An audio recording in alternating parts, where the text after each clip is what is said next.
અમદાવાદના એ હાથીપગા બ્રિજની કે જેને હવે તોડવા માટે પણ કરોડોનો ખર્ચો થશે। અમદાવાદનો હાટકેશ્વર બ્રિજ છે, જેને લઈને હવે એક સમાચાર સામે આવ્યા છે કે 1.5 વર્ષ બાદ હવે એને તોડી પડાશે। હાટકેશ્વર બ્રિજ 10 થી 12 દિવસમાં તોડી પાડવાની વાત હવે સામે આવી છે। ચોથી વાર એના માટેનું ટેન્ડર બહાર પાડવામાં આવ્યું છે।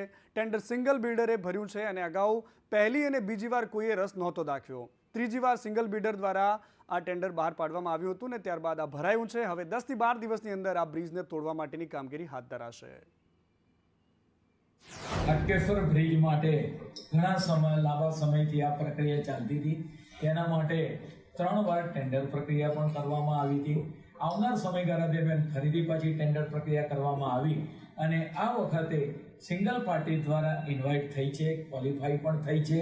એટલે આવનાર સમયગાળા દરમિયાન વાત કરીએ કે હાટકેશ્વર બ્રિજનું આપણે નિરાકરણ આવશે અને જે પૂર્વ વિસ્તાર અને ઉત્તરનો જે આ પ્રશ્ન છે કાયમી, જે લાંબા સમયથી પેન્ડિંગ પ્રશ્ન હતો, એ આ પ્રશ્નનું નિરાકરણ આવશે।